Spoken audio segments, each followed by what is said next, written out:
మరణించాడు.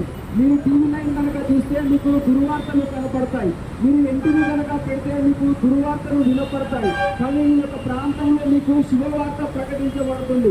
ఆ యొక్క శుభవార్త ఏంటి అంటే 2000 సంవత్సరాల క్రితం ప్రభువైన యేసు క్రీస్తు ఈ లోకంలో ఆయన మానవుడిగా జన్మించాడు. బైబిల్లో ఏమని రాయబడి ఉంది అంటే దేవుడు ఈ లోకాన్ని ఎంతగానో ప్రేమించాడో రాయబడి ఉంది. ఆయన ప్రభువైన యేసు క్రీస్తు ఈ యొక్క లోకాన్ని ఎంతగానో ప్రేమించాడు కనుక పాపంలో ఉన్న ఈ యొక్క లోకాన్ని రక్షించడానికి ఆయన ఈ లోకంలో మానవుడిగా జన్మించాడు. ఆయన మానవుడిగా జన్మించి ఆయన శిలువలో మరణించాడు. శిలువలో ప్రభువైన యేసు క్రీస్తు మరణించడానికి గల కారణం ఏంటి అని అంటే ఆయన శిలువలో బలియాగం చేశాడు. ఆ బలియాగం దేని కొరకు అంటే మానవుల యొక్క పాపములను తీసివేయడానికి, మానవులను పాపముల నుండి వారిని తప్పించడానికి, విమోచించడానికి ప్రభువైన యేసు క్రీస్తు ఆయన 2000 సంవత్సరాల క్రితం ఈ లోకంలో ఆయన